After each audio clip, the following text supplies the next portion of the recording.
Football Unknown.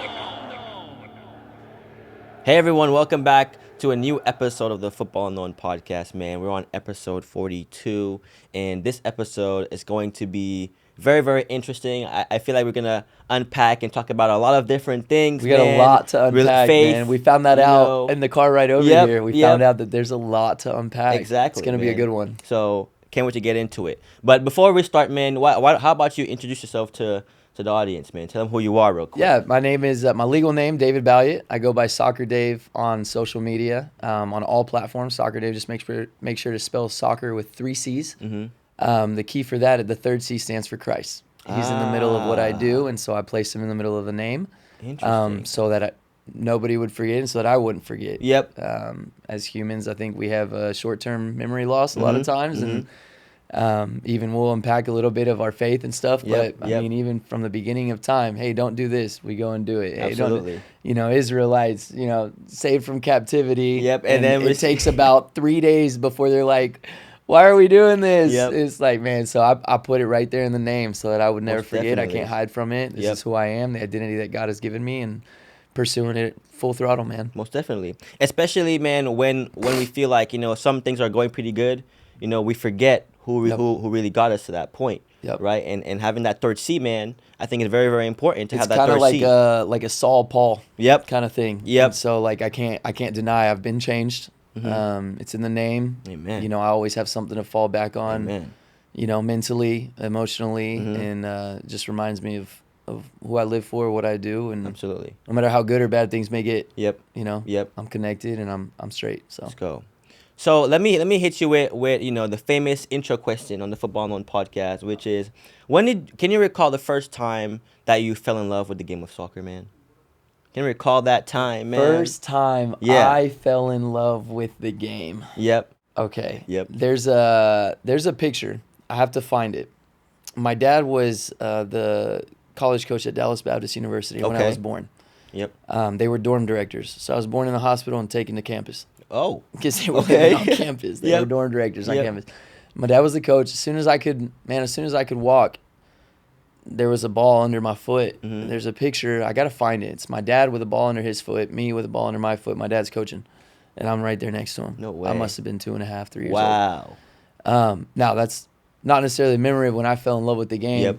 It's weird, right? Because I grew up in Argentina. When I was 6, my family moved to Argentina. Okay. So it's all around. Mm-hmm. You're a product of your environment. Yep. By default, I think I just reverted to it. I remember scoring my first header. Oh. Which was different. Yep. I think I was 8. Okay. Which now you can't even head the ball at the age of 8. Yep. And I think that was probably the first memory where I'm like, that was awesome. I want to do that again and again. Mm-hmm. It was different. It was personal. Yep. So I'm gonna go with that. I'm gonna go with the header that I scored when I was 8 years old. Absolutely. That was probably, and it like sets the whole precedence of like me too, right? Like different. Yeah. Like, like that. It was that, a header. Like, yeah, because not a lot of kids were scoring headers. Exactly, man. And I did something different, and that's what got me going. Exactly. And you said you moved to Argentina, or your family moved to Argentina when you were 6 years old? Yeah.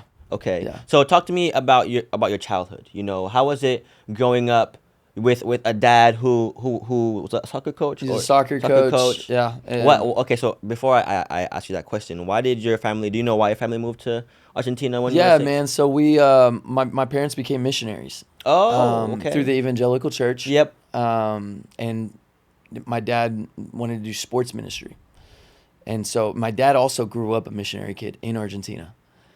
So me and my dad have a very similar life. Yep. From kind of birth to really till we were like 18 is very, very similar. Yep.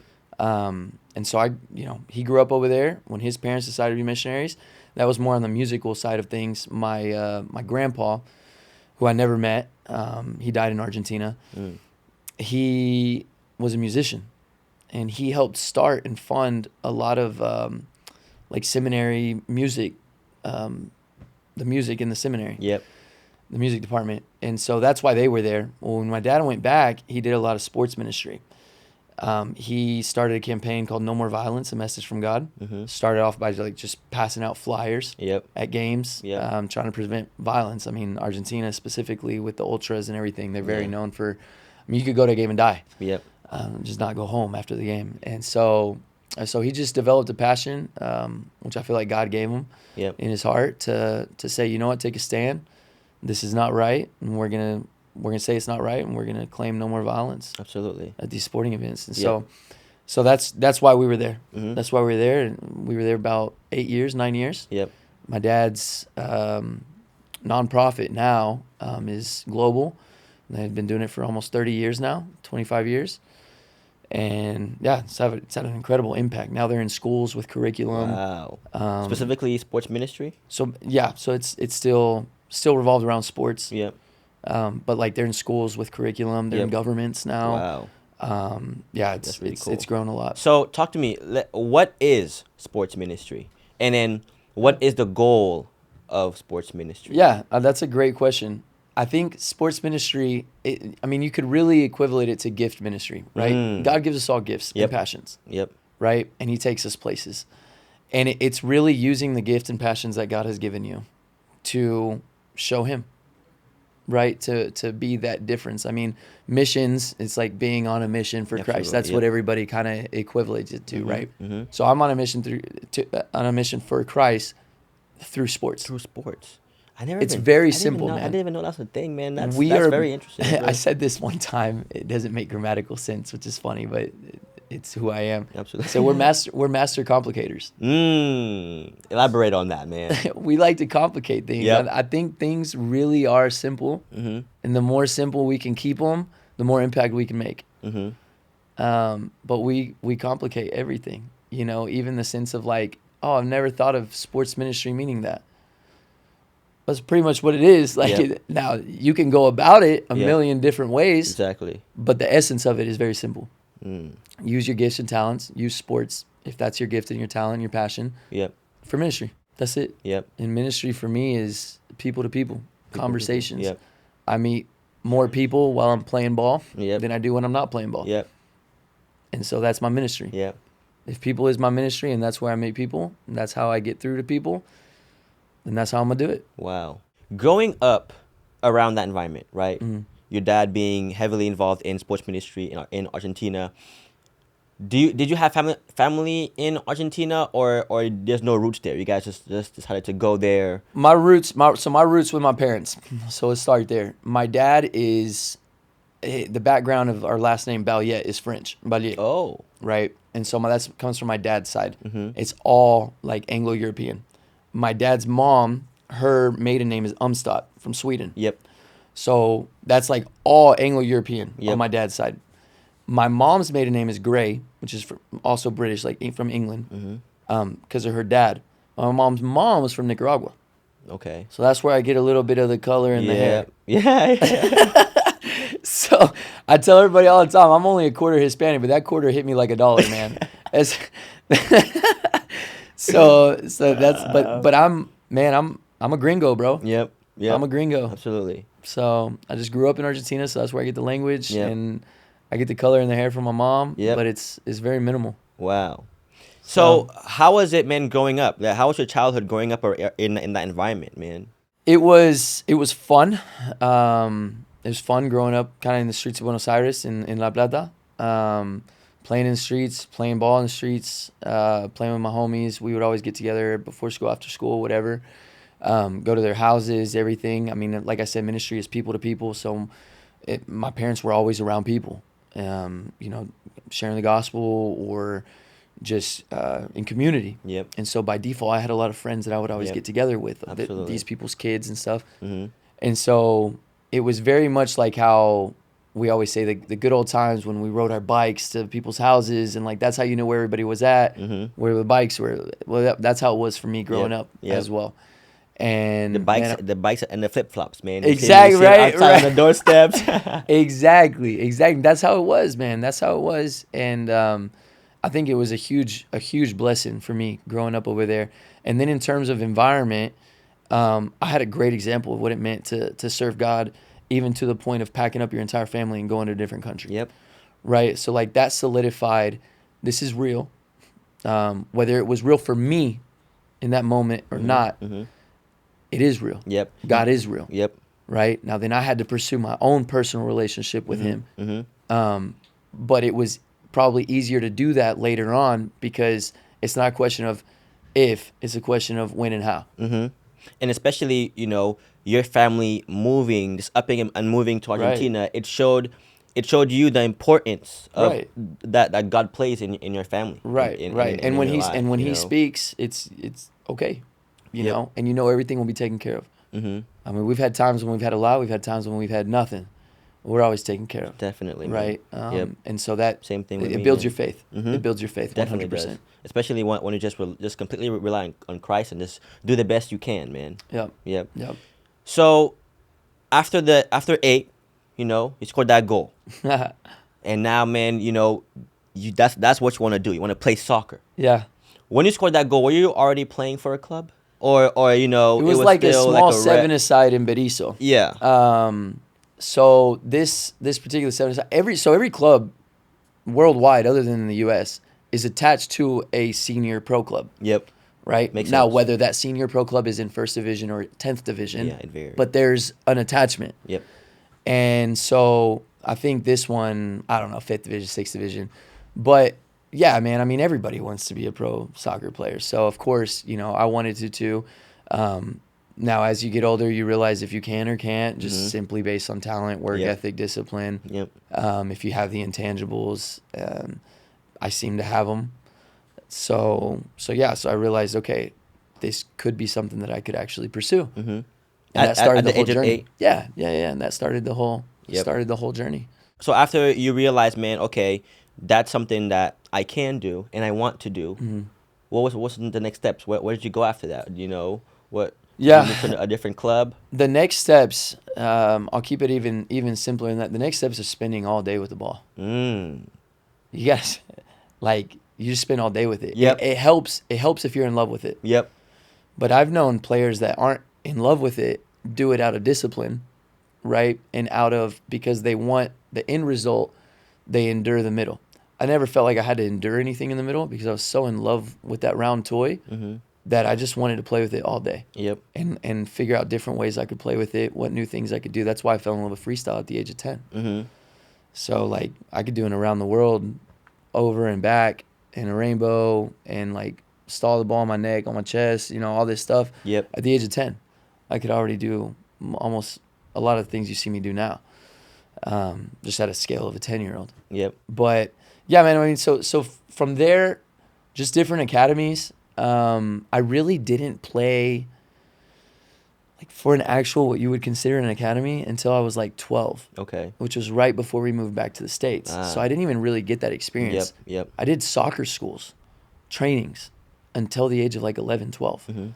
Was it just you or with a group, or both? No, well, there's escuelitas de fútbol is what they're called. They're called soccer schools. So Martín Palermo had one. Yep. Daniel Messina played for River Plate. He had one. And other pro players, they'll invest in having their own little soccer academy that's not attached to a pro club, but it's where kids can come, train, play, and then they'll put together, if they have enough of the same age group, and put them in futsal tournaments or 7-a-side tournaments and stuff like that. And so that's where I got most of my gameplay. Yep. Wasn't even necessarily being a part of a team. My dad recounts, I don't even remember this. I think when I was 7 or 8, my dad tried to get me in the Academy of Estudiantes, 1st division pro club in Argentina. And I didn't want to. I went to 2 trainings, and I was like, man, the coach is mean. Yeah. These kids are mean. Yep. I don't like it. Yep. I don't want to do this. If this is what it means to be a soccer player, I don't even want to play soccer. And I quit soccer for 4 months, And then I kind of got back into it because it became fun again at these soccer schools. Yep. You fell in love with it. It was just playing and training and learning new things and competing. We would play 5-a-side at the end of each training session just to play. And it just sparked my joy. Most definitely. And that joy hasn't really gone away. Yep. Now, I wanted to go back on a point you made a little earlier on. You first fell in love with the game by just, having the ball at your feet. Yeah. 24/7. Yeah. And I don't like when other people have it. There's only one. I want it. You want it. I don't want other You want people it. to have it. Give it to me. And I want to play. It's like a toy, right? Like if you got a little toy Superman and Yep. there's only one of them. Yep. Sure, there's Batman and Hulk and all exactly, these other. but But that I want the toy- Superman, you man. want the Superman. So if you have it, that means I don't have it. Exactly, and you want it. Yeah. Yeah. That's the soccer ball. Yep. I want it, man. Yep. And you explain how, for some players, right, they have that discipline because, they know that they have to go through this for that end goal. But for you, it was just through pure love for the Yeah. game. Yeah. From your experience, and I wanted to ask you this question. From your experience, what's the likelihood of the players that do it out of discipline for the end result making it to that pro level compared to the players that just do it out of just love for the game, man? And it doesn't even feel like... Pro is such a heavy word, though, Karel. Pro is such a heavy word. I actually don't necessarily like talking. I posted something a couple months back about sports shouldn't be pro or nothing. And it had a big impact on a Okay. lot of people. Yep. Because pro is such a heavy, heavy word. I don't think we should... Kids want to be pro. Mm-hmm. The pros want to be kids. What does every pro talk about? I want to go back to just being a kid when it was just fun and games. Yep. Yep. You don't get to when you're a pro. You have to figure out how to when really it's not supposed to. It's not meant to. Right? Now, your question. Is there a difference in making it those that have the discipline, those that really just enjoy it? Yep. I don't think so. I don't think so. I think you can make it either way. Yep. I think I'd rather make it the joyous way Yep. than the other way. Mm-hmm. Do I have a higher chance? I don't know. Because I may super enjoy the ball, super enjoy the game, and not like having to be at practice, having to score goals, having to have that pressure, right? There's so many intangibles to being a pro, to even the pursuit of becoming a pro, and then staying there. The intangibles, it's so much more than just enjoying the ball or having the discipline of spending time with it. Yep. There's so much more. Yep. So much more. It's almost like dating and getting married. Yep. Oh, I enjoy spending time with my girlfriend. Cool. Hey, I spend time with my girlfriend because it's the right thing to do. Are either one bad or better? Can both of them result in a happy marriage? Yes. Can both of them result in divorce? Yeah. Yes. So there's not a clear answer to your question. Yep. Absolutely. I like that. Well, and then we're gonna touch on what some of those intangibles are, right? Later on in the episode. So you said you never that when you were going to it was 12 when you came back to the U.S. So you Yeah. never really got into the academy system in Argentina. Correct. Fully. Correct. So you came back to the U.S. Now what the whole family came back or? Yeah, we all came back. Okay. We all came back. Yep. It was just, I don't know. God spoke. It was time to come back. My dad's nonprofit kept running, but he was running it from here now. Yep. And so so we were back. That love for the game transferred over. Transferred over, and I think it's funny. The soccer community, even in high schools and stuff, middle school, high school, it's not that big. It's a lot tighter knit. More players play basketball, football, or watch basketball, football, and don't play. Yep. But it's a tighter knit with any Hispanic or any person that plays soccer. Mm-hmm. And so you gravitate towards the other ones that do. And so I was able to find friends fast. It helped being good too. It's not just that I liked it and played it. I was good. So people gravitated to that. Mm-hmm. And I think it saved me a lot of times from even from bullying and stuff. I was bullied a lot. And I don't mean like cyberbully or like name calling, like a punch in the face, held up against lockers. I was a tiny, tiny kid. It's nice having this big frame now. But like I didn't have it when I was a kid. Mm-hmm. I'll never forget. There's a funny story of I was being held up against the locker by this guy he bullied me almost every day. I got punched in the face multiple times. He was like, give me one reason why I shouldn't do it again today. I said, because if we go outside I'm being held up against the locker right now. And I'm just like this, because if we go outside right now, I'll meg you. It was like, what does that have to do with anything in the moment? Yeah. Well, I had some type of sense of confidence Mm-hmm. because I had a skill. Mm-hmm. I had built up a skill and identity that had nothing to do with anything else other than that, but it transferred over, right? So you say with the joy, everything transferred over was your original statement. Mm-hmm. Not just the joy, the confidence too, right? Yep. Everything that comes with developing some type of skill, talent, identity, confidence, that all transfers over into every aspect of life. That's why I firmly believe it's so important for kids to pursue some type of skill. Because the process of developing a skill and getting good at something, you go through hardship, you go through doubt, you go through failure, right? And you endure and you succeed. That process is the same no matter what you do in life. It's the same. It's the exact same. If I decide to pick up pickleball right now, I'm going to have to go through all of that. If I pick up writing, I'm going to have to go through all of that. If all of a sudden I wanted to be some scientist, I would have to go through all of that. Because you've done it, you can do it. If you've never done that, if you haven't developed a skill, at least to the point where you think you're good at that particular thing, then you haven't gone through those stages, which means at any point in those stages, you quit, and you succumb to what anybody else might say to you or say about you or anything. And so I think it saved me from bullying even. Having a skill and a talent and that confidence that provides. Absolutely. And so it just kept me on at least some path. Yep. Did you get that chance to make them? No. I think I got punched in the face. No. I didn't care. I didn't care. Absolutely. And so, you're just trying, man. Try whatever you can at that point. So it just, but yeah, man. It transferred. It came over to the U.S. Yep. To the point where then when I was a freshman, I made varsity as a freshman, but we still had to sit. I was still new, right? And right. I'm an American, but I'm really Argentine. I feel Argentine because my whole childhood was there. I'm clicking with Hispanics. I'm not even really Hispanic. I'm Argentine. I'm not really Central American or North American. And so there's this weird, who am I? Who do I click with? And so really it's just the soccer aspect. And so it was kind of hard to make friends outside of soccer. And I remember the seniors just really putting me under their arm. I sat at the senior table for 4 straight years. Wow. In high school. Yep.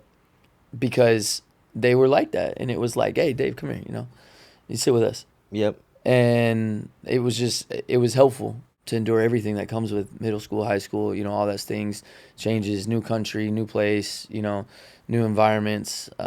It was tough, but that made it easier for sure. So are you saying that, from a young age, you were forced to be able to adapt to new environments quicker than the average kid? For sure I can adapt, but I can also endure.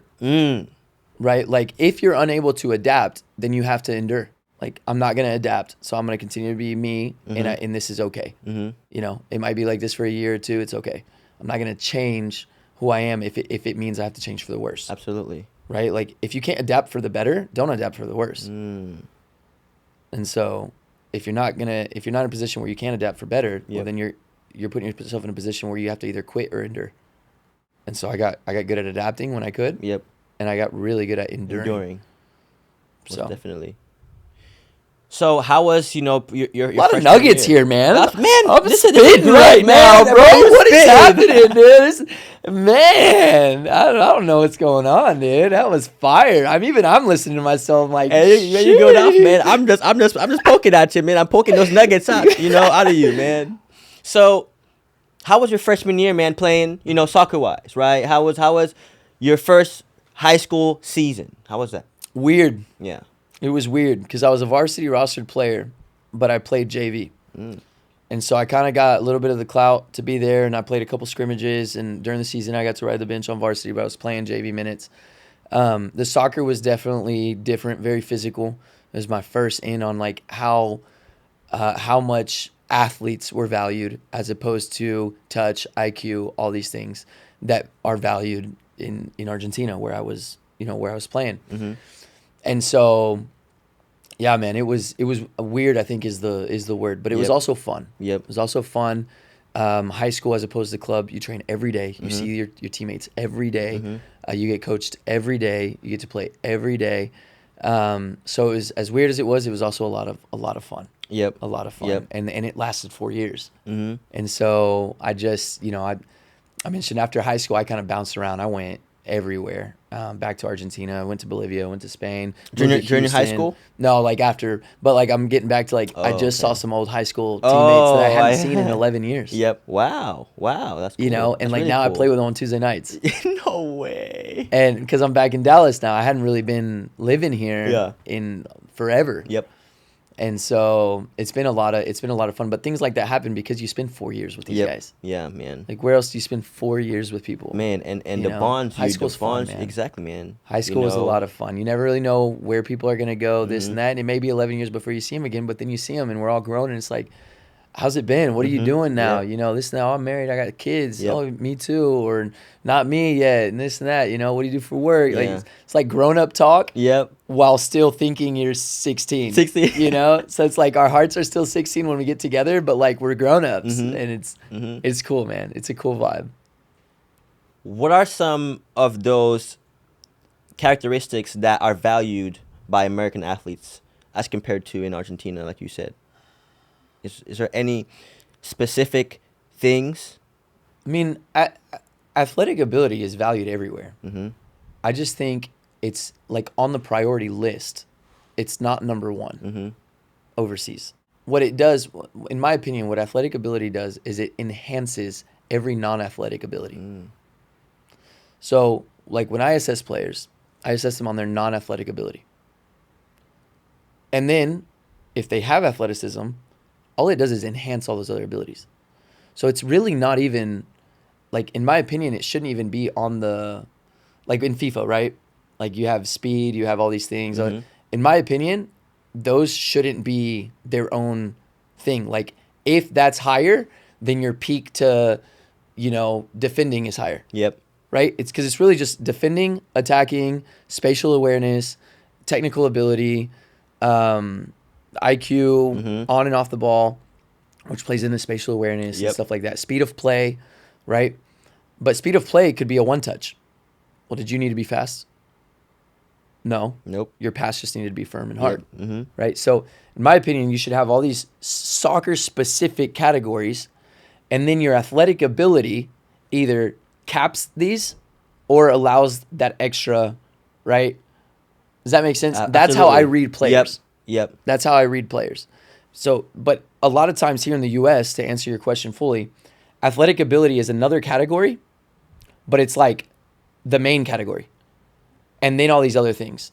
Whereas in my opinion, it shouldn't even be a category. It should be what enhances the other categories. Mhm. Do you think that's part of the reason why soccer isn't as developed in the U.S. as compared to other European countries that focuses on not just or the first priority isn't the athletic ability? I think how you ended up phrasing that is key because it's on a priority scale.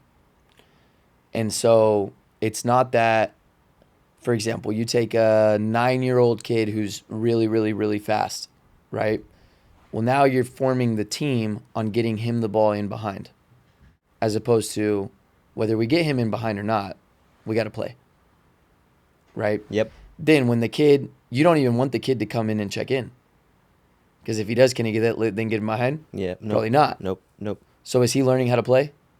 Right? And so there's all these things, like for example, we'll go here. I'll phrase it this way. Yep. Everywhere in the world, he's fast, but here in the U.S., he doesn't do this, but he's fast. He's fast. Right? Like just taking how you phrase those things. Yep. That's the difference. Mm-hmm. That's the difference. Right? Yep. He doesn't have all this stuff, but he's fast. Right? Yep.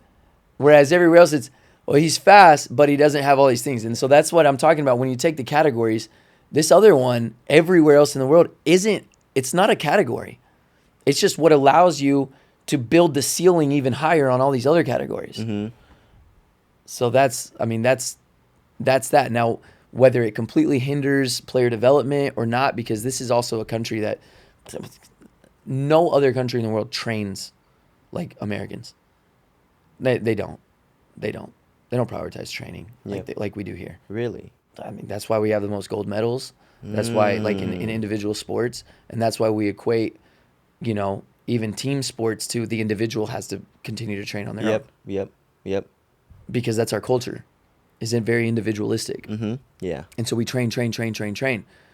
Dude, at the academy that I work at, I mean, we see over 100 players a week, if not over 150 players a week. We'll do camps with 75 to 150 kids. And I mean, it's just technical training. I think it's the application, right? That's where it's messing, like when I talked about learning how to play the game. Yep. But we're still new, right? Like, we're just now entering a generation of coaches that played. Right? Yep. And this generation of coaches that played is a generation of coaches that played that weren't coached well. Yep. And so we're still catching up. Mm-hmm. The U.S. is still catching up. I think the golden generation is coming. I think we're 1 to 2 generations away, so about 30 years. Yep. And I think that if and when we win our first World Cup, I don't think we'll lose it for a while. Really?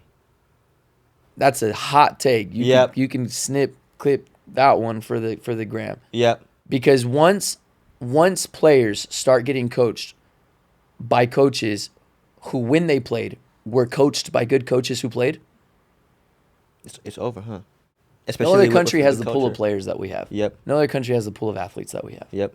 And we have a very diverse range, man. That's what I'm saying. Everyone's coming here, man. That's what I'm saying. And so then probably the only thing that would keep us from doing that is a lack of identity. We know how the Germans play. We know how the French play. We know how the Argentines play. We know how the Brazilians play. How the heck do Americans play? I don't know, because our left back was actually born in, wherever in Mexico. Our forward was actually born in Germany. Yep. Our center mid, was a military brat who was born in wherever, right? Yeah, so like, and he watched the Prem growing up. The other guy watched the Bundesliga. The other guy's favorite player was this guy who played in Spain. So he watched La Liga. And so all this different identities on how to play. How do you mesh that? And I think that's a big reason why it's been difficult for the U.S. when we play powerhouse teams that have big identities. Yep. Is at either in the 15th minute, 30th minute, 85th minute, at some point, if you don't have a strong identity, you do crumble. Yep. And I think that's happened, but I don't think that piece will ever be figured out. But I think everything else can be figured out at a scale where it will override that. And to add on that, man, just watching the past 2 Generation Cups, right, the MLS Next, I'm seeing, man, these academy players, these American academy players in those American academies, man, they're balling. So what I'm saying is when those kids become coaches, that's what I'm getting at. You understand what I'm getting at? Yep. When this generation of the 16 through 24-year-olds that we're seeing, when they are the 35, 40-year-old coach, and we've completely ridded the entire generation of dad coach and football coach and whatever guy that thinks he knows but doesn't, or played college ball in the 80s. Yep. You know what I mean? Mm-hmm. Those are the guys now that are good coaches. Yep. It's like, bro, you played, but you played in the 80s. Like, congratulations, you stayed with the times. Like, that's hard to do. It's not your fault. But when the academy players that you see today go on and have careers and then come back and coach, and they're coaching that generation that they coach, it's going to be hard to beat. It's going to be hard to beat. Yep. Now, how would you say you did your freshman year, man, as compared to, of college? Yeah, of high school. Of high school. Yeah. I was an just trying awkward athlete. I couldn't run to save my life. I was literally a joke, like, to the whole team. Like, when we would run our 40s or our 100s or whatever, man, I was so slow and I would run weird.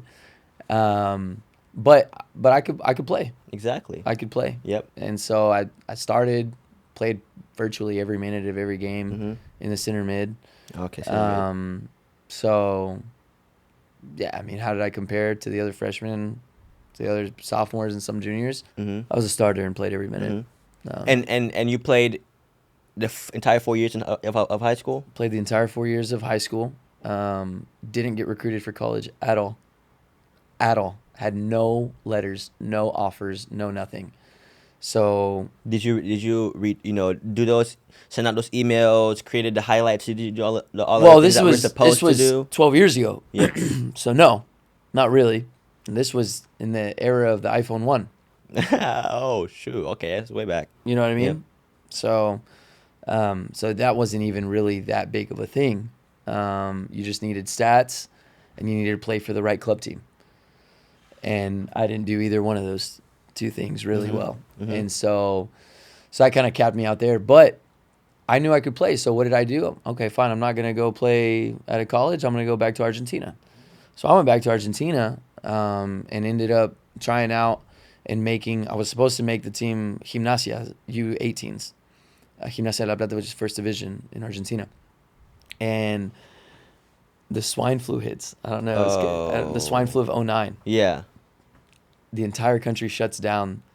It just so happened to be the same dang 2 weeks that the player pass transfer window was open. And AFA didn't extend it. Hundreds of thousands of players nationwide got left without clubs.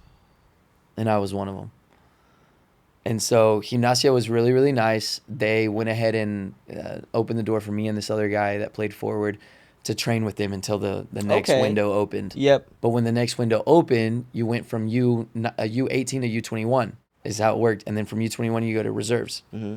So you're taking one age group and then taking it to a 3 age group.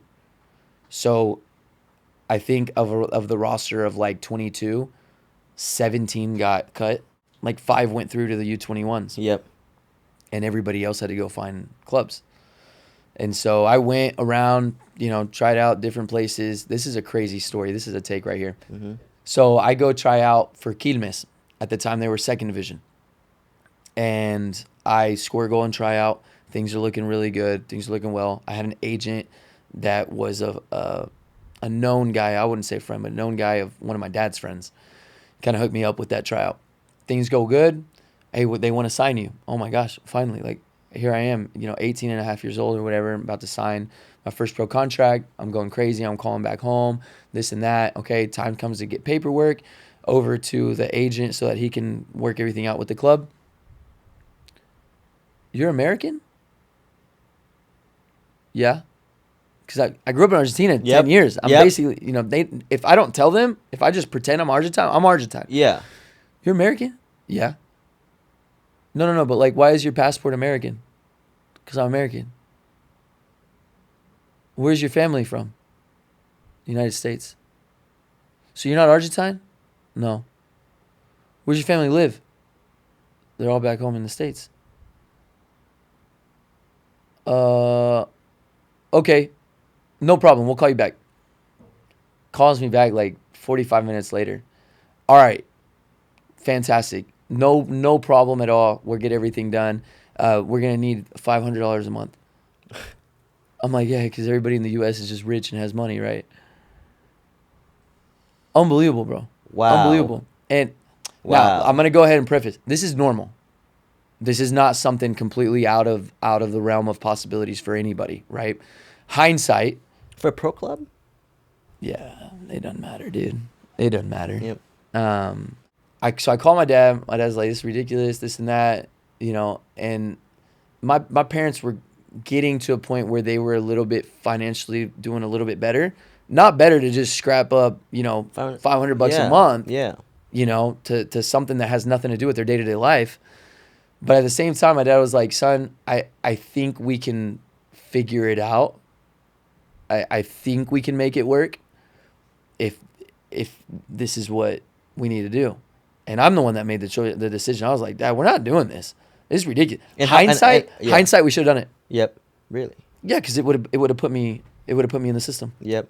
Ah, okay. You know what I mean? Yep, and then you just work out some clauses for playtime. Exactly. And then you're playing.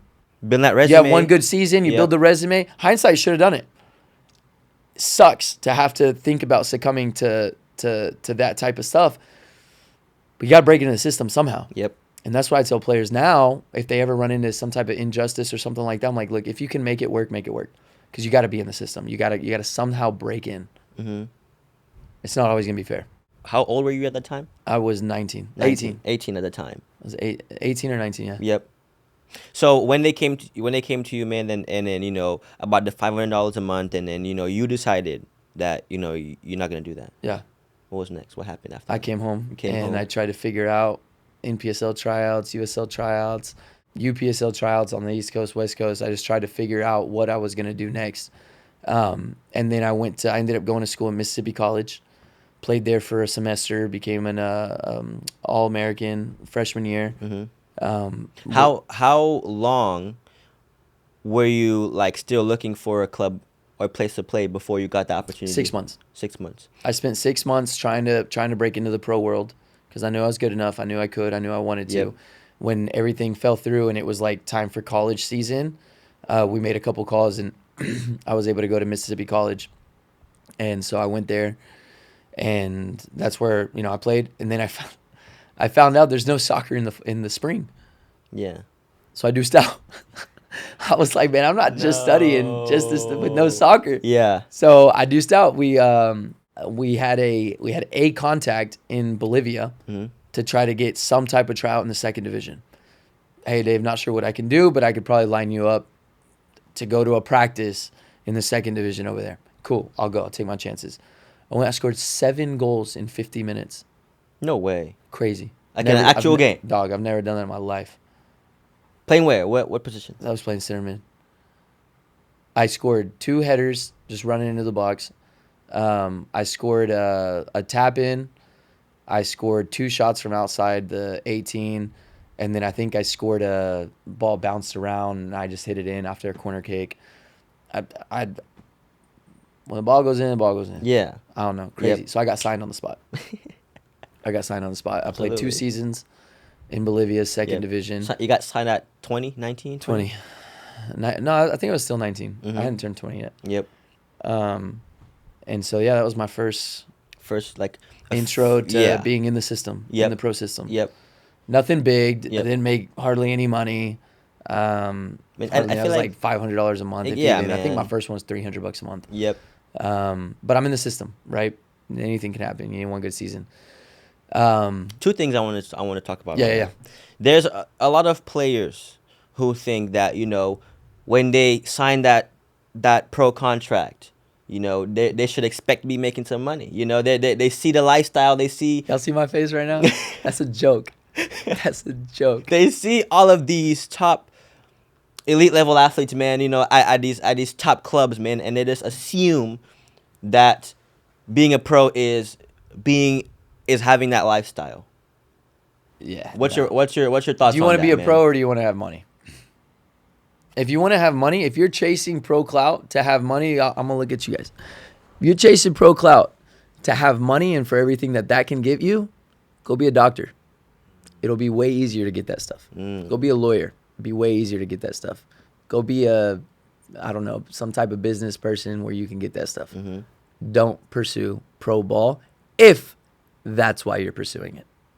Go do something else where it's easier to get what you want. So, what if I want to be a pro? What if the money would be nice. Then it's $300 a month, knowing that you're playing in a different country, traveling the world, getting the experience. Is that enough? That would be my very next question, right there, before even letting you finish your sentence. Yeah. Is that enough? Huh. If that's what pro means, Yep. do you still want to be a pro? What if I say yes? Then go do it. Absolutely. Then I'd say you have the best mindset possible. I'm not saying don't pursue the other things. I'm not saying take the $300, $500, $1,000, $1,500 a month and stop there. I'm saying take that, do that for as long as it takes until you get the next one. And then do that for as long as it takes until you get the next one. Yep. And do that for as long as it takes until you get the next one. And then the entire journey, pray that you actually have that season that allows you to get the next one and the next one and the next one. How was it like playing in Bolivia? First of all, like how was Bolivia? Like what? It was cool, man. I was in you Santa know? Cruz, so I wasn't up in the mountains or anything Okay. like that. Yep. I was in Santa Cruz. I immediately got plugged in with a church.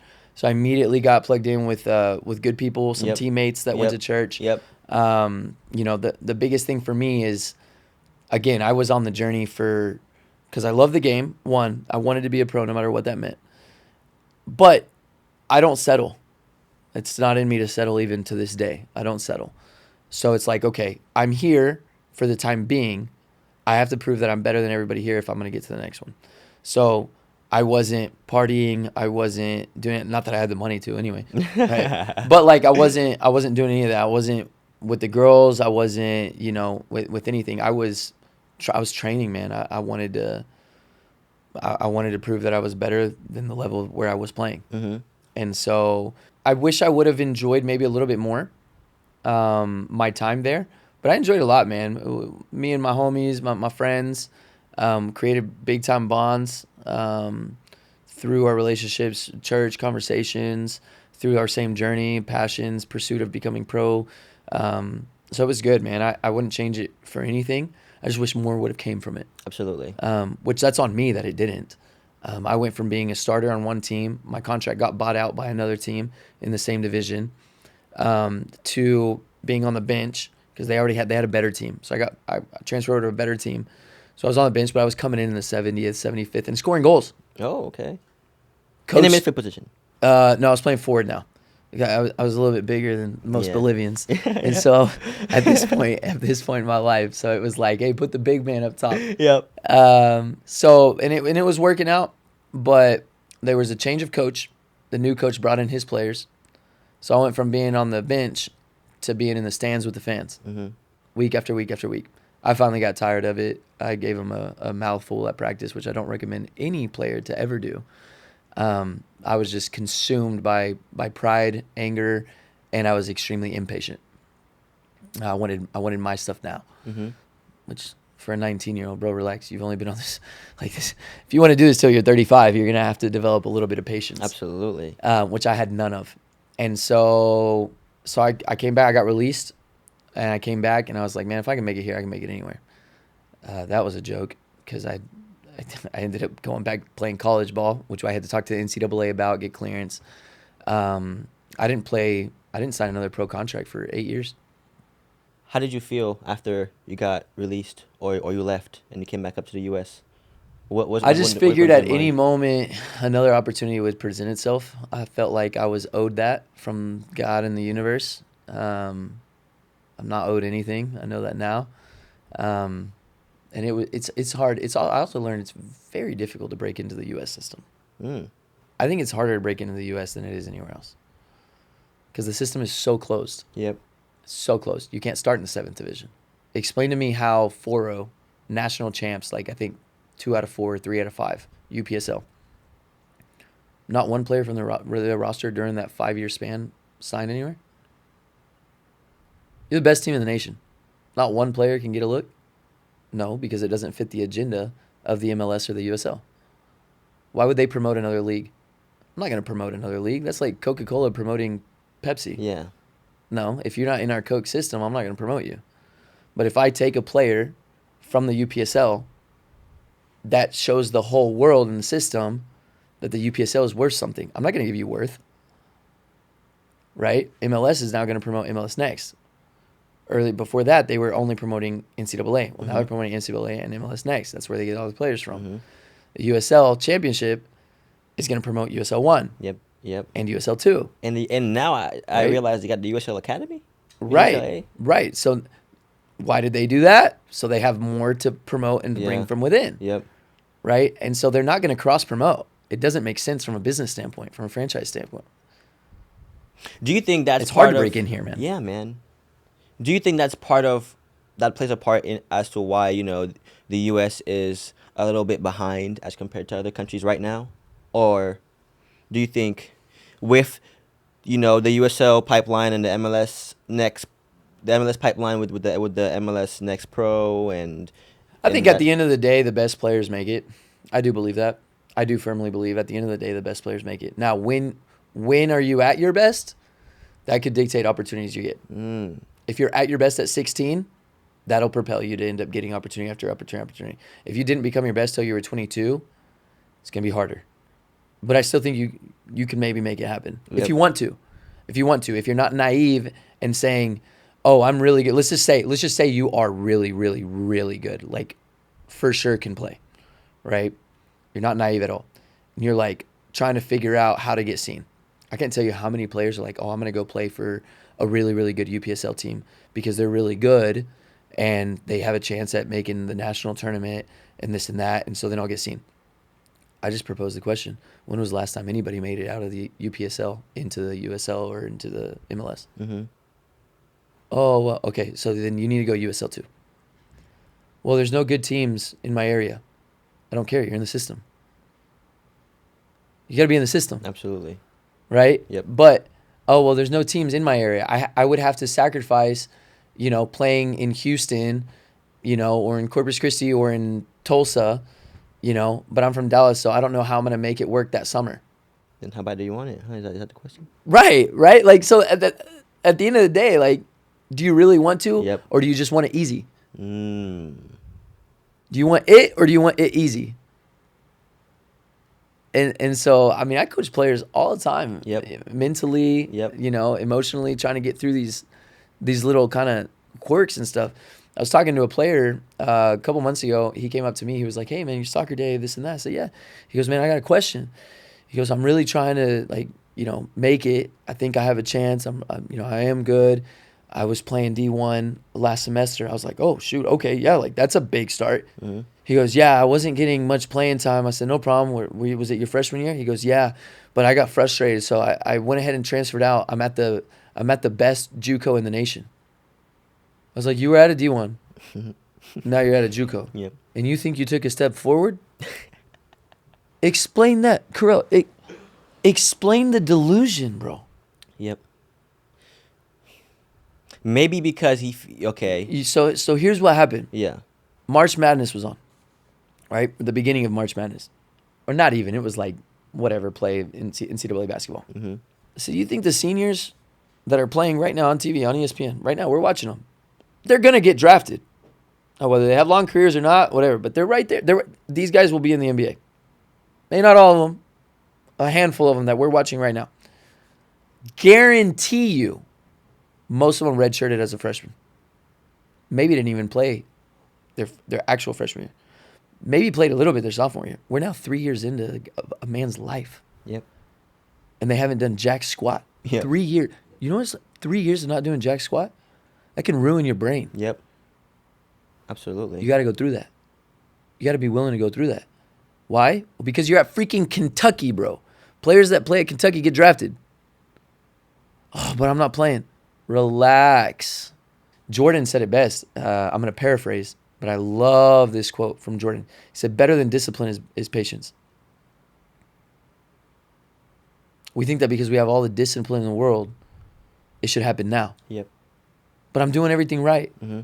But I'm killing myself. But I'm working out 17 times a day. But I'm doing all this stuff. But I'm doing everything right. Why isn't it happening? Greater than your discipline is patience. Because it might take 3 years. Oh, well, but there we go. Okay. So do you really want it? Or do you want it now? Yep. What if I can make the argument of being that player that's like, why do I have to be patient? Why can't I just bounce around different opportunities and see which one is for me? Cool. I'd say, where are you now? If you're already in a good opportunity, it just doesn't feel like one currently. Mm-hmm. What did I start the statement with? You're at a good opportunity. You're already there. Mm-hmm. If you're not there, yeah, go seek it. Right? Yep. Go seek it. Go seek a good opportunity. Once you find one, patience. Patience. So how? So you went back to the U.S. after Bolivia, got cleared from the NCAA. Played 3 years at Dallas Baptist University. How was that? After playing pro for two seasons, they were a coming back brand into new the program. college. They were a brand new program. Okay. 19 freshmen coming in, 2 transfers, and 3 transfers. Me. All of us were over the age of 20. I think I was 21. Mm-hmm. And then 19 freshmen, 19, 17, and 18-year-olds. Seems pretty obvious. I'm probably going to be captain, right? If not me, one of the other transfers, that's fine. Yep. An older guy. Yep. Okay. What happens? A week into preseason. Hey, Dave, we don't feel like you're leading the right way. This and that. We're going to go ahead. I need the captain band back. You know, so that's how my first 2 weeks at Dallas Baptist No University way. started. I got voted in as captain. Within 2 weeks, I got stripped of my band. Did they tell you why? They felt like you weren't leading the team the right way. Yeah, I wasn't about to succumb to what 17 and 18-year-olds wanted after I had already played and lived in different countries and Yep. done what I had done. Yep. I'm going to show you Yep. what you actually want that you don't know that you want. Yep. How you actually need to be led, how you don't think you need to be led. And I'm guessing the coaches didn't like that, huh? No, the coaches decided to side with 19 people instead of with 3. Because he's building a program. Mm-hmm. I can see it. I can understand it. I don't respect it. I can understand it. I don't respect it. Mm-hmm. And so after, they took the captain band. I ended up getting it back like the second year and stuff. But it was always a weird dynamic. Yep. With that coach who ended up being the head coach all 3 years. Mm-hmm. Very weird dynamic all 3 of those years because that's how it started. And so there was not a lot of mutual respect from that point forward. Mm-hmm. But I was balling. I always thought it was going to be a one and done. It turned into 3 years. But it was cool, man. After that, I met my wife there. A lot of other things happened during those 3 years, not just soccer-wise. How was the playing style at that university compared to what you were getting used to in Bolivia? Was it any difference? Did you have to adapt again? I had to adapt again. Very, very physical, physical game. Yep. It was the first time that I somewhat kind of took serious athleticism. Started working out. Yep. Started doing a little bit of performance training. Still not enough. I was, again, the most... out of the entire team and all these performances, like the 5, 10, 10, whatever it is, and then box jumps, vertical, speed, 40-yard dash, I came second to last in every single category. I was the second least athletic player on that team. Mm-hmm. The only guy I was better than was at that moment like 15 pounds overweight.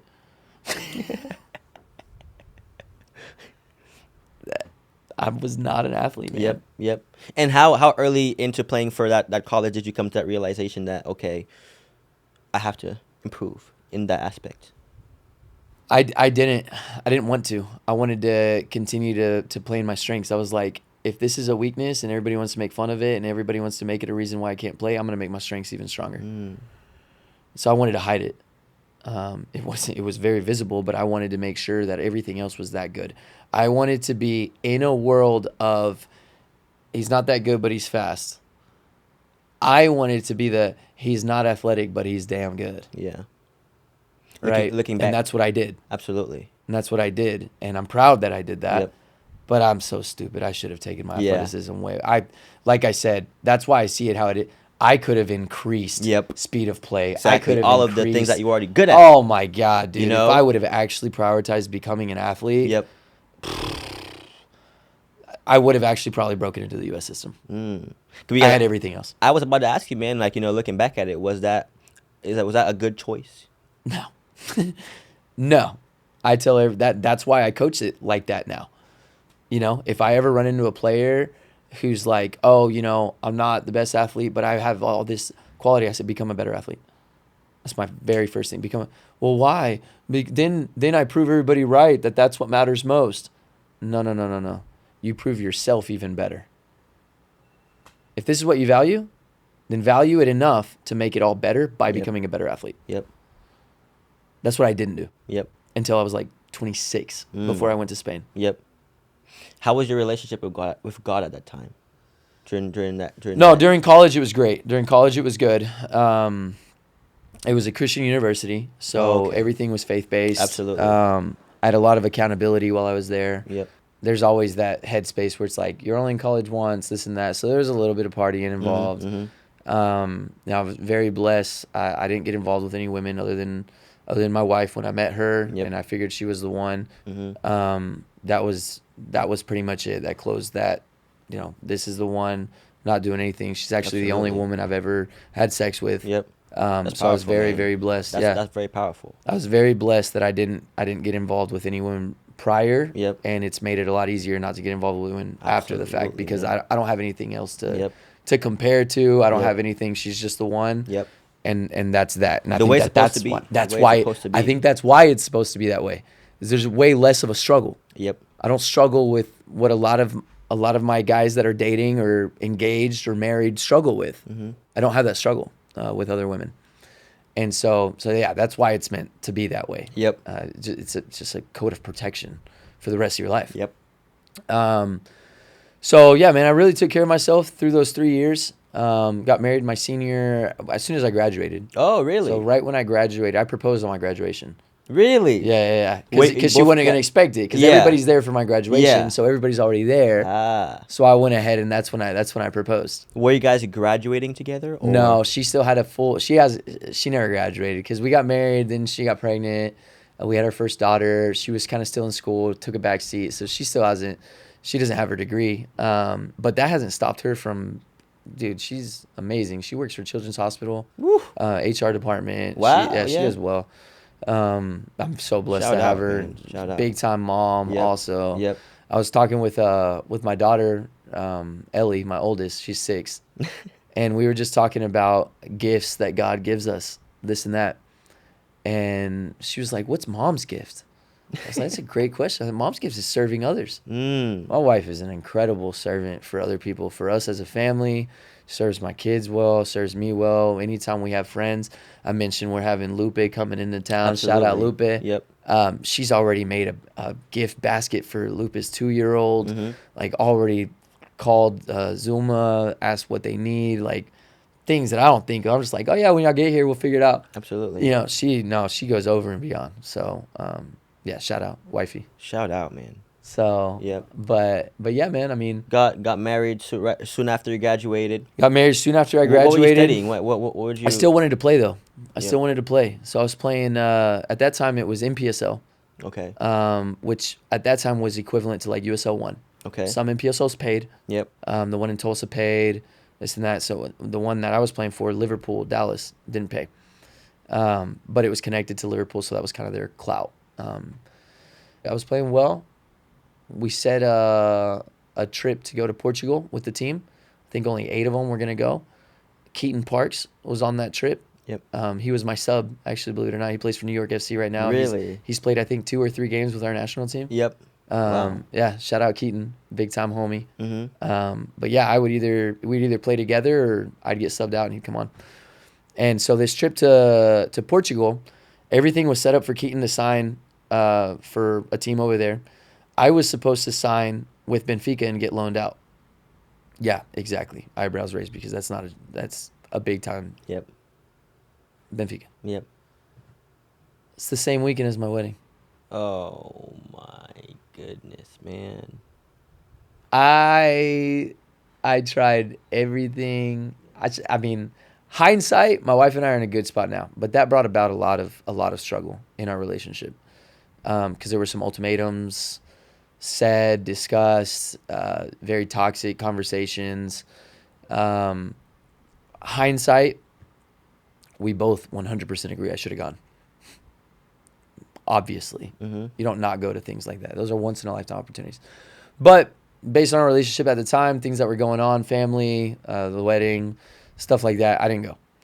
And so that's a big haunting moment that I'll never get back.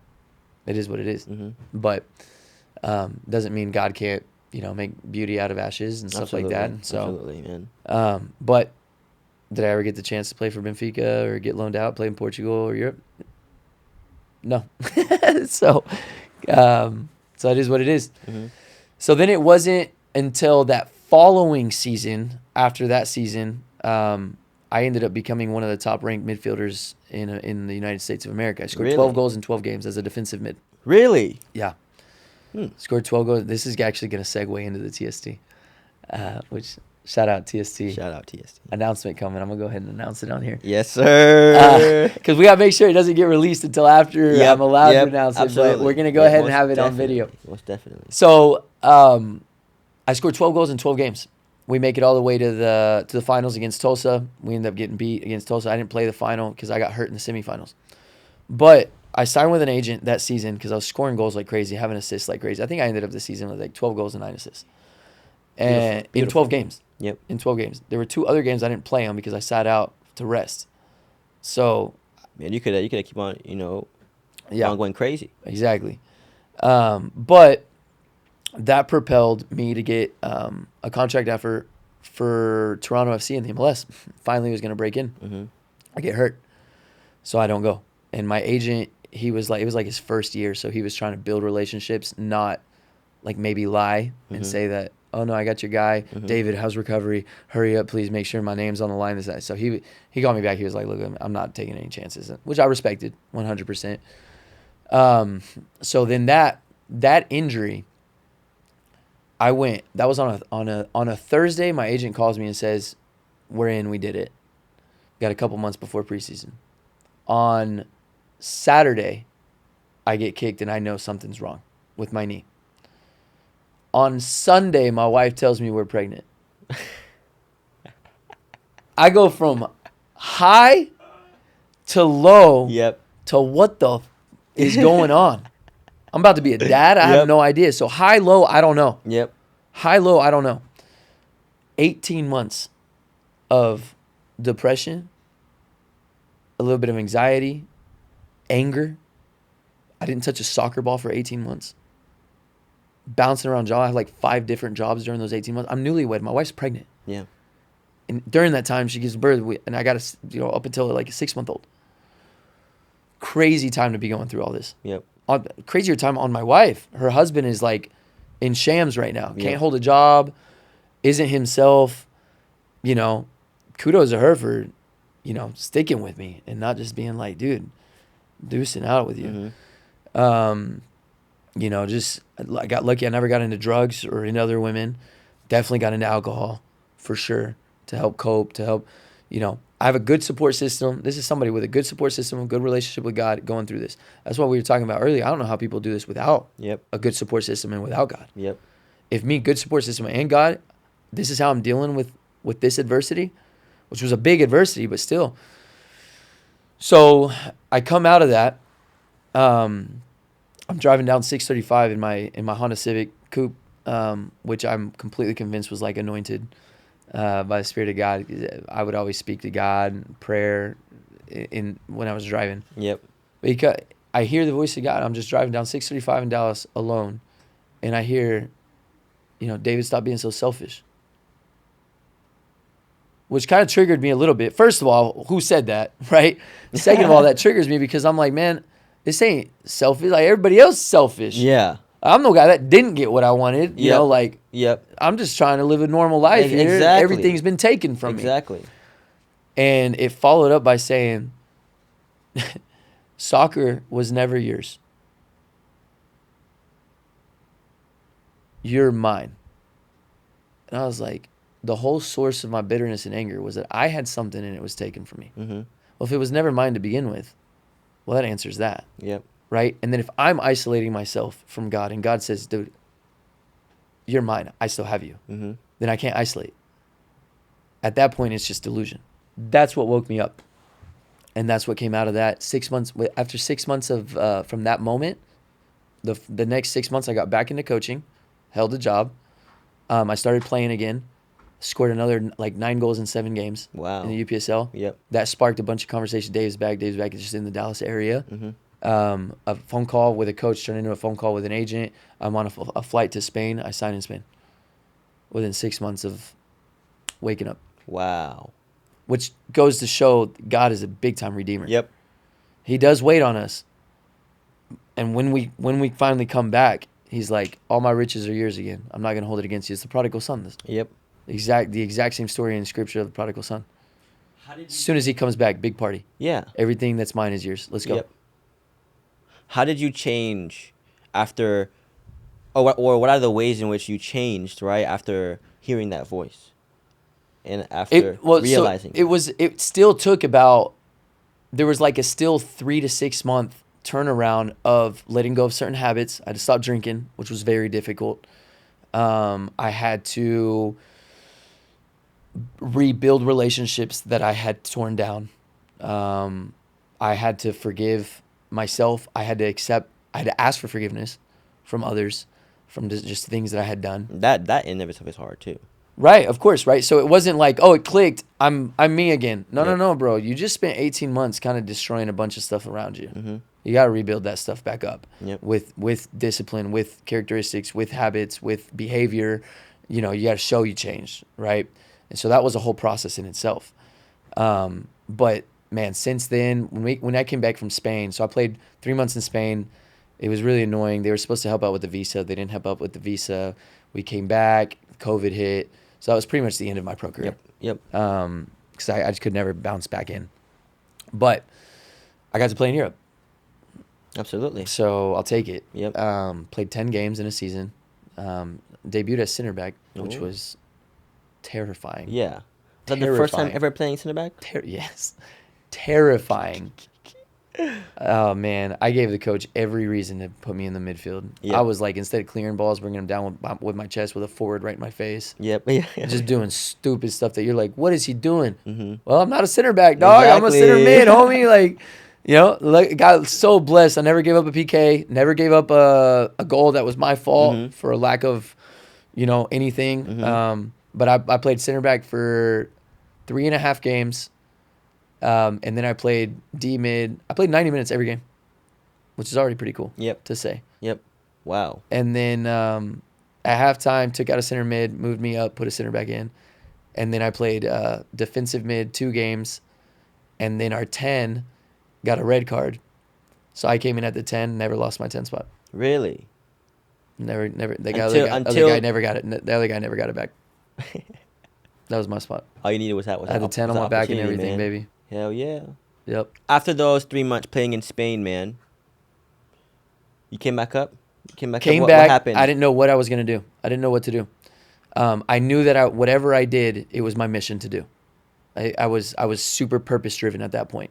I didn't want the same stuff to happen before. I mean, it really was like, I was never going to question who God was again. I was never going to question that I had something that could be taken from. I don't have anything, man. I don't have anything. Take my social media account. Take whatever. It's not mine. It's all been given by God. I think that that's the illustration. The Lord gives and the Lord takes away. I don't think that the takeaway is always, it needs to be a negative connotation. I think sometimes it can be a positive connotation. When he gives, but we're supposed to continue to hold whatever he gives with an open hand. I get to hold it now, but I don't get to do this with it. Because then it becomes a power struggle. If he wants to take it away, it's a power struggle now. Mm-hmm. Well, who's going to win that every time? God's going to win that power struggle every time. Every time. And he'll win it by defeating you. By breaking a finger. Exactly, But right? he will... And so I just got to a point now where I'm like, I don't want to break a finger again. Everything I do in my life right now is here. Everything. Yep. Everything I do is here. Like, hey, take 188,000 followers. Wow, thank you. That's amazing. I'm not going to hold it. I'm just going to, what do you want me to do with it? Yep. That's literally, that's how I live life now. That's how I live life now. Hey, take, an amazing family. Oh, amazing. What do you want me to do with it? Hey, take this. Cool. Can I do this with it? I ask quite like, can I do this? Can Absolutely. I do that? And it's like, most of the time it's like, yes, run with it. Cool. Awesome. But I'm not here. I'm not here. Humility, humbleness, open mind. Yeah. Do you think that's what God was trying to teach you when he allowed you to get to one of your lowest points, to show you, to open your mind to that? Yeah, I think you phrased it right. When he allowed me to get to a low point, right? Because I don't think, God is good. Mm-hmm. I don't think that he will ever purposely drive you down. I don't think he operates that way. No. I think that naturally things can happen that drive us down, Mm-hmm. and then he redeems or creates a Yep. purpose out of it. Yep. There was this one time I was talking to this guy, and this is a little bit of a tangent, but he was like, man, I'm so, he said something like, God put me through, like he went to jail or something, missed the first 5 years of his kid's life. Mm-hmm. He was like, oh, I needed that, or God put me through that. Or this, that. I'm like, bro, I don't think God wanted you to miss 5 years of your kid's life. I doubt that that's how God operates. Yep. I don't think so. Now, Did good things come out of that? Yeah, because God is a redeemer and a loving Father, and He's all powerful and He's all omniscient. What's the word I'm looking for? A word. Sovereign. He's sovereign, bro. Yep. And He can make beauty out of ashes.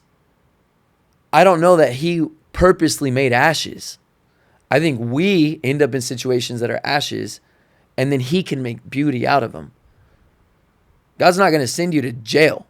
God's going to allow you to go to jail if that's what it takes. Right? Absolutely. But then He's the only one that can turn that situation into something where then you might be like, oh, I'm glad that happened. Mm-hmm. But I don't think your take should be, I'm glad that happened. You should be wrecked by the fact that you allowed yourself to get to that point. Absolutely, man. That then you learn, you're like, I'm never doing that again. Mm-hmm. I think that's how God operates in us, and I think that's the take that we should operate with Him. If God's not in the picture, who is? Right? Me, myself, and I, which I think is about as toxic as it gets. Absolutely, Because me, myself, and I don't make good decisions. Yep. If God isn't impacting your life, don't you think the devil is in there somewhere, trying to push you even further down into depression, into that anxiety, into feeling like you're worthless? Yeah. And don't you think, just an idea, that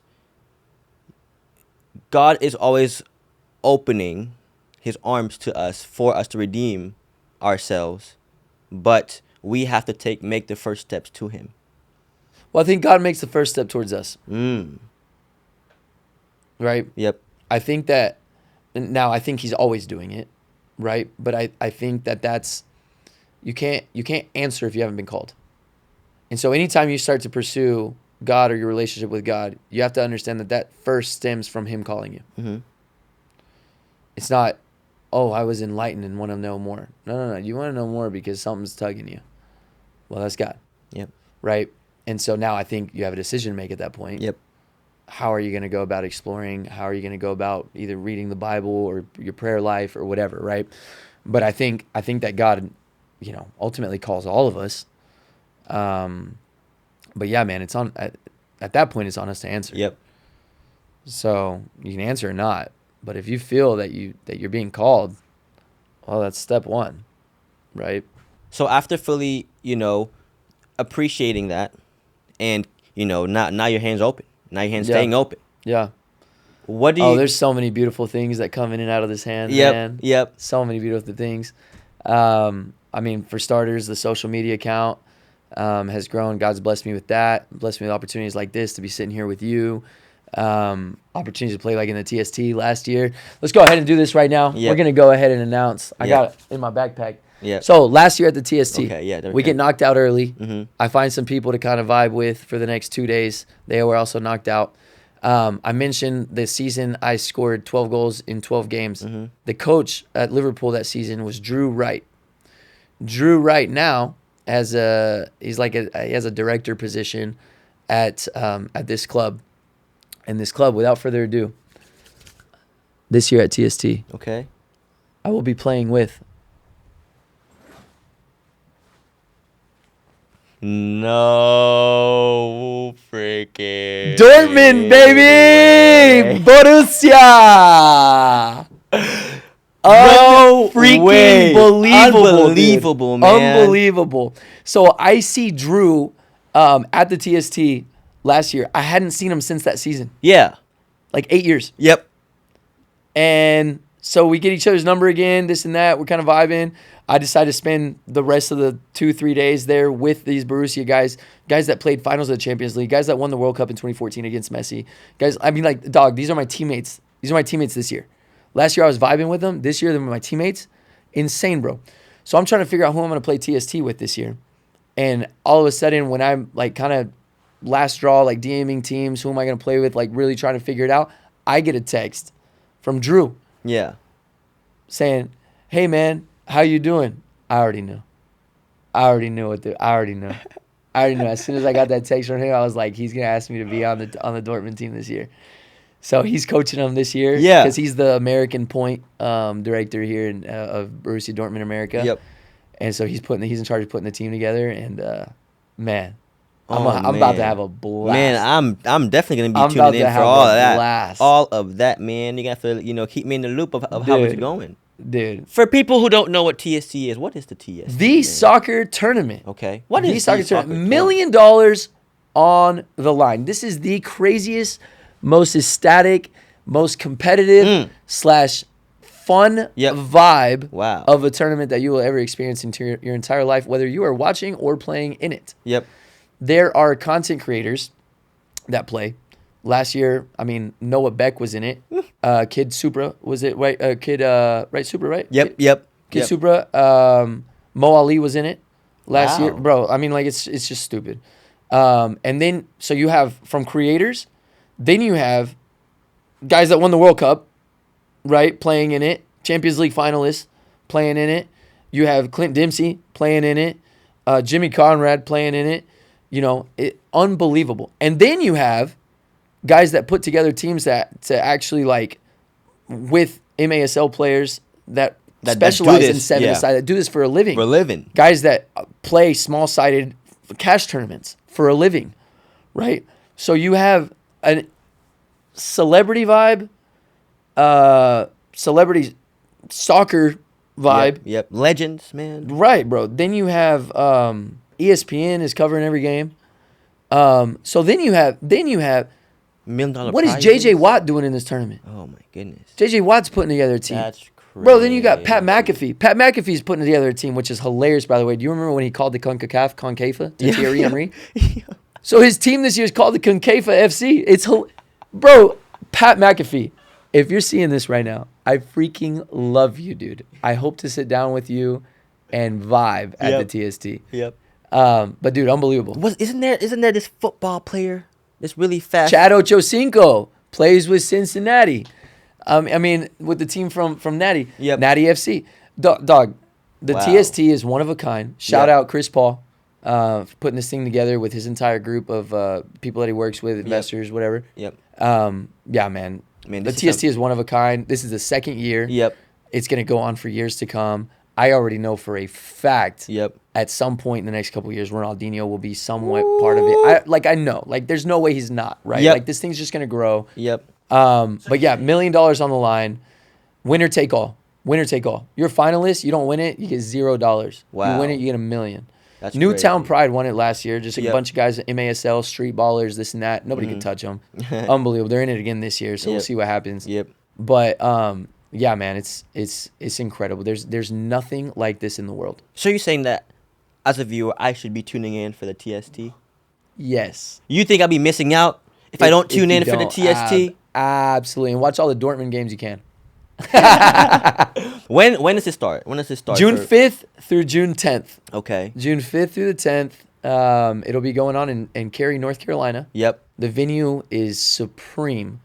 Incredible venue. 2 stadium fields and like 4 or 5 lower fields. The grass is unbelievable. It's state of the art. Yep. The vibe is unreal. Food, vendors, sponsors, like I said, ESPN. Pat McAfee's supposed to be doing his show from there during those 5 days. Yep. Wow. No, it's unbelievable, man. After I played in it last year, I told myself I will, in some way, shape, or form, be a part of this event for the rest of my life. Yep. As long as it goes on, I will be there. Wow. Whether to play, to spectate, to vibe, to create content, whatever. I'm not going. Is there any advice that you have for players, man, that either wants to make it to the college level, you know, they want to play pro, or they're just confused on if they want to go all in soccer or not? Any advice Yeah. for those people, and even the players, man, that are seeking a deeper relationship with God? What's the advice you have for these players? So in terms of football, Yep. number 1, get good. Opportunities don't come to those who aren't good. It's just the reality. Get good. Mm-hmm. Be really, really, really good enough for opportunities to come your way. Yep. Now, presuming you're good enough for the opportunities, I won't give you my advice. I'll give you Paulo Campos' advice, who was on the coaching staff of Real Madrid during the Galacticos. I just met him when I was in Brazil. Mm-hmm. Wow. He was telling us stories. It's unbelievable. Yep. He said, my friends, the most important thing I can tell you, he said, I've seen Roberto Carlos train. I've trained Zidane. I've trained Beckham before and after hours of training.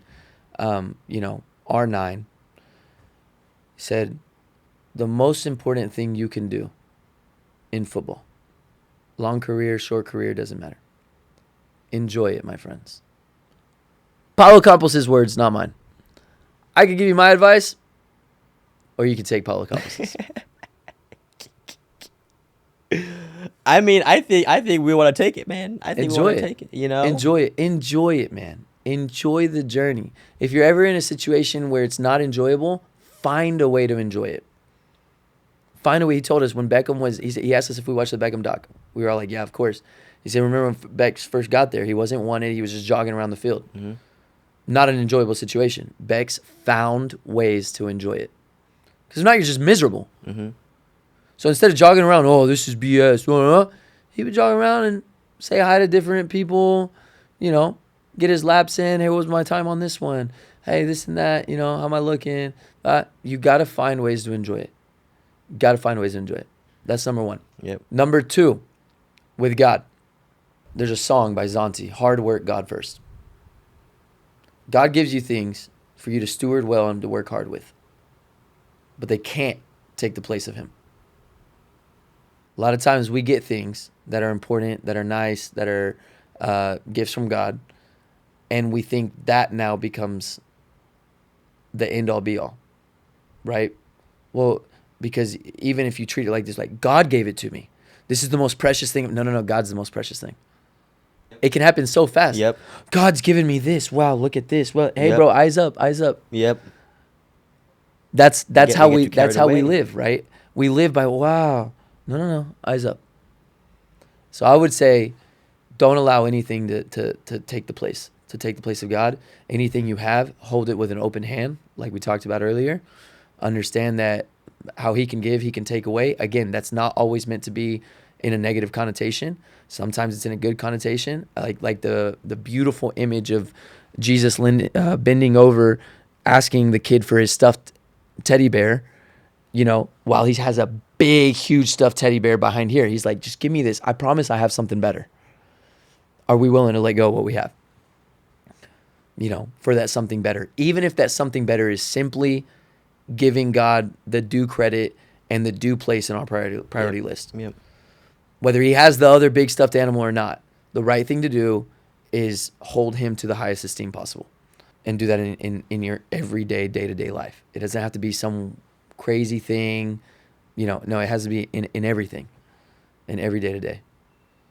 So, those are my two biggest advice. Man. But I have something for you. You don't even know. I brought you a gift. You got a gift for me. I do 2 gifts. Yep. Oh, wow. So, 2 gifts. I wanted to give you a new cutoff because we're in Florida. So I got you the cutoff. Absolutely. Because it's hot. It's hot over here. This is the Live free, play free. How you live is how you play. Okay. So again, it all bleeds in. Yep. Our faith bleeds into to our game, right? Thank you so and much, this is man. The original.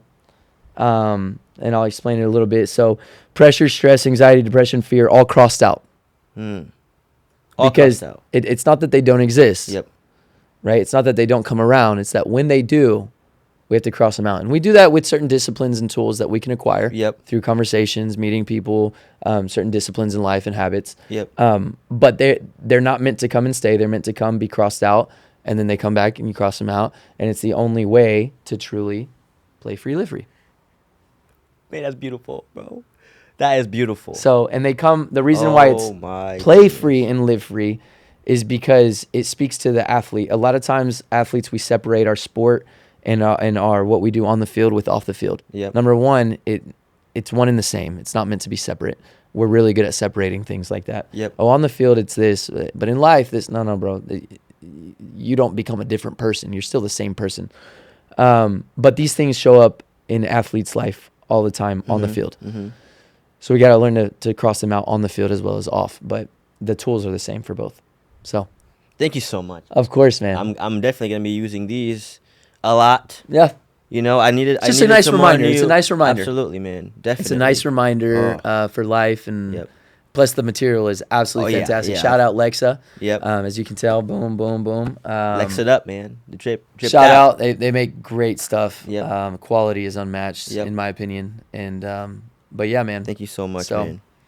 Definitely Well, want to make sure I got you that. Dave, man, it's been an honor having you on the podcast, man. Honor's all mine. You Dude. know, trusting the podcast to come and tell your story. Yeah. And I really believe that all these Christian athletes out here will really take away a lot from this episode. I hope so. You know, I hope and so. I can't wait to release this, man. I hope so. But once again, it's been an honor having you on, and hopefully we could do this again sometime. For sure, anytime, bro. Yep. Anytime. This was a blast.